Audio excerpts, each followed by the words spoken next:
I want to talk a little bit about this movie that I just saw, and the movie is called Amsterdam.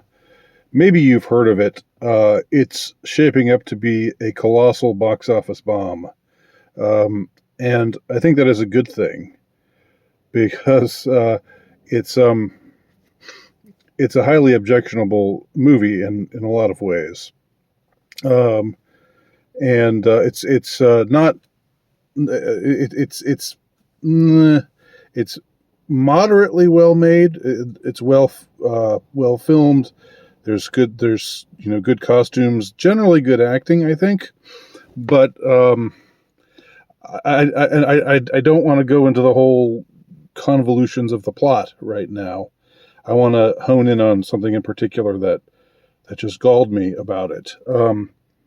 Now, this movie has gotten mostly critically panned, although it has a few defenders amongst the the Lugan press critics out there, and you can kind of understand why when you watch it and you understand the politics of it.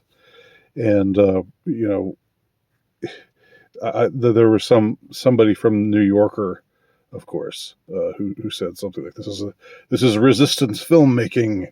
It's ridiculous. Now let me just fast forward to the aspect of the movie that really I found to be objectionable, historically speaking, propagandistically speaking, and otherwise. Now, this is a movie that's set mostly in the early 30s, and something that I will say is interesting about it is that it's partly about a plot to take over the White House that actually happened, an attempted coup during the Roosevelt years that actually took place. This is true. This is based on reality, and it was ultimately foiled. But somebody in the Bush family was it Vandover Bush? I don't know, but I know that he was involved in this plot, as were a lot of other industrialists and powerful people, and they basically suffered no repercussions for trying to overthrow the government and install a dictator. It's really, really something when you look at it.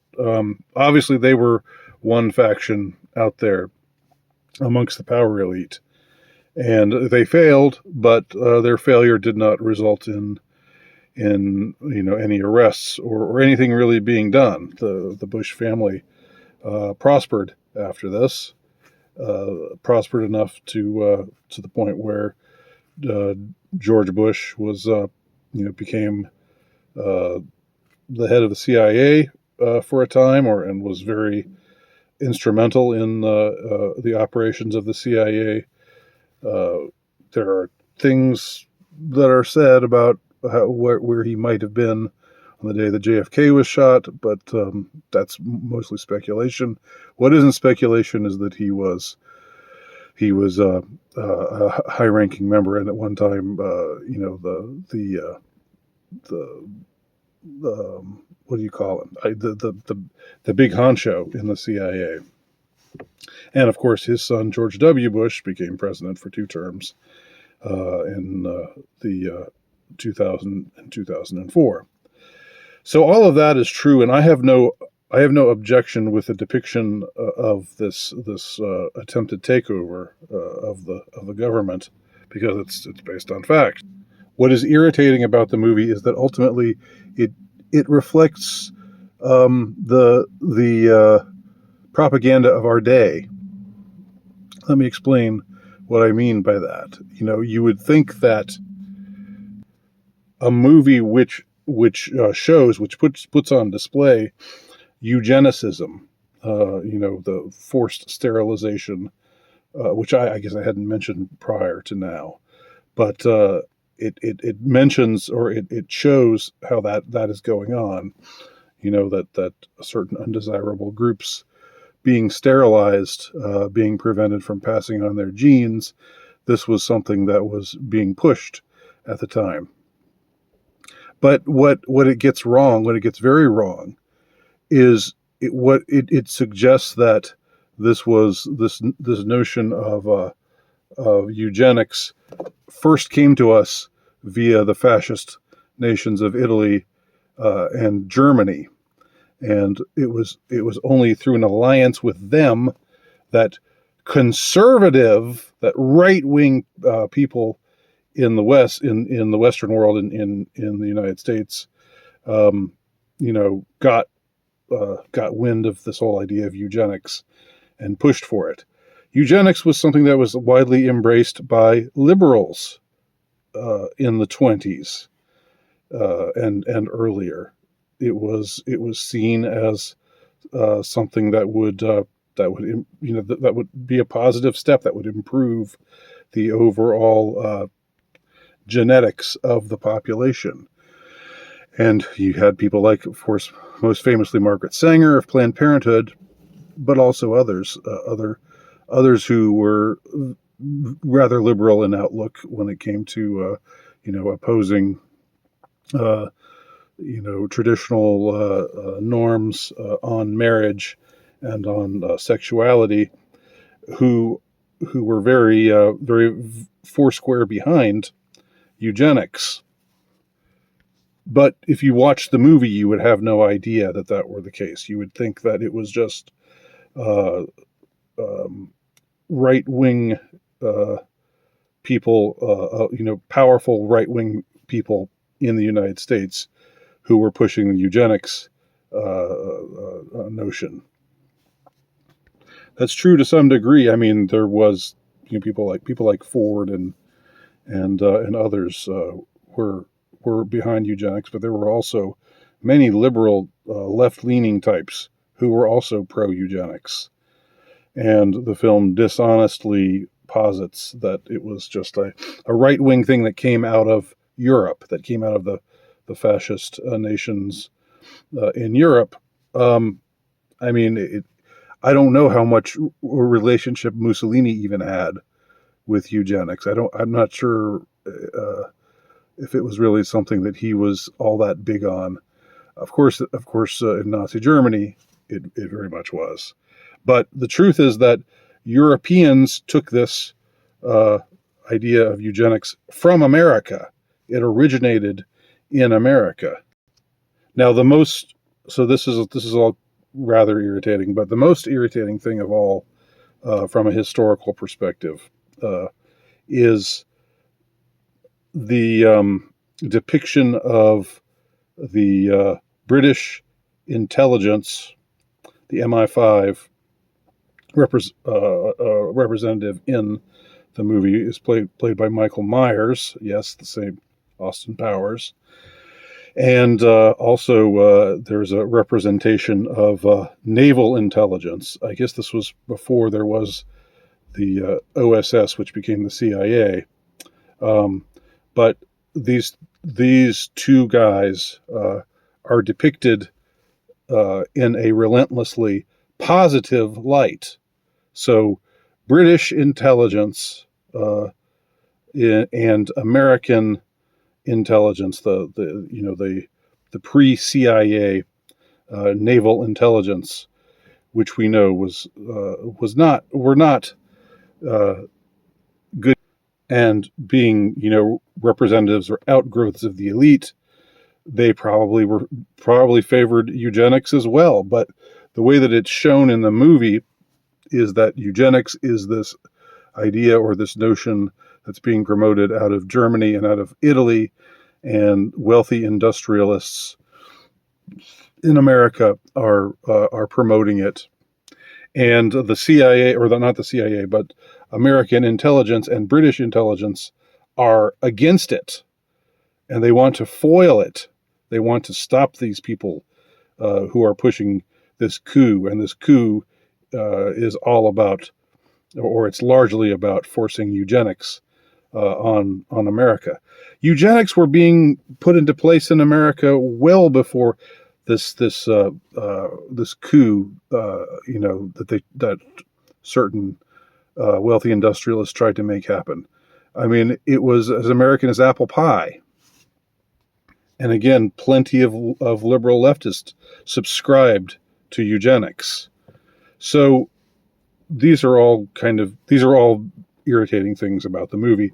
I think the most annoying thing is that this movie, made by this, supposedly maverick director, who I will come to in my next video, David O. Russell, because we got an interesting guy here who's got an interesting track record. And my eyes were very much opened when I saw some of the things that this guy has apparently done and gotten away with in Hollywood, to the point where he was even able to direct this high budget movie that apparently is tanking hard. And I'm grateful for its tanking. But the annoying thing is, this guy who thinks he's being subversive, who thinks he's standing up against authority, what does he do? He shows British intelligence and American intelligence as the good guys, right? So he's this supposedly, scrappy, or I guess he would like to think of himself as a scrappy anti-authoritarian sort of person, even though by his personality seems like a very, like the very picture of authoritarianism, which I will get to in my next video. Again, some very eye-opening stuff if it's true. In his own private behavior, both on and off the set, some very disturbing allegations, which again he appears to have skated away from. No harm done. But the idea that he would posit, American intelligence, they're the good guys. British intelligence, they're the good guys. That just screams out to me that this is a propagandistic movie. And I guess it shouldn't surprise me. If anyone's going to lecture me about, well, what did you expect, Nowicki? I mean, just save it, okay? I'm saying right now, maybe I shouldn't have been surprised, but it's still disappointing to see how everything falls into line, right? And in this age where we're being asked to trust the CIA, to trust British intelligence, to cease with our critical thinking, like one article actually even told us to do in the New York Times, and just believe authority. To see that would be reinforced by this movie of all things, which is very, pushing things in your face to try to make you like interracial dating and interracial love, which I don't care about, but others do, and you get you get the impression the director is really thrusting that in your face, with this one particular interracial relationship that it's emphasizing. So I mean, there's nothing really subversive about showing interracial love affair. That's totally mainstream now, and also, as we see, totally mainstream to depict British and American intelligence as in a positive light, even though they've done numerous terrible things. But that this movie, which is supposed to be this director that's supposed to be so bold, he's too much of a coward to point these things out, and also had to have the gall to show eugenics in a negative light, but then suggest that free that good, decent, anti-authoritarian Americans had wanted no part of eugenics. In fact, the only institution which consistently opposed eugenics was the Catholic Church. That's it. I shouldn't say the only one, but the only really powerful force in the Western world that took a stand against took a big time stand against eugenics was Catholicism. That's the way it is. That's facts. That's history. So these are just some of my thoughts about this box office bomb called Amsterdam. Let me know your thoughts below. Thanks for watching.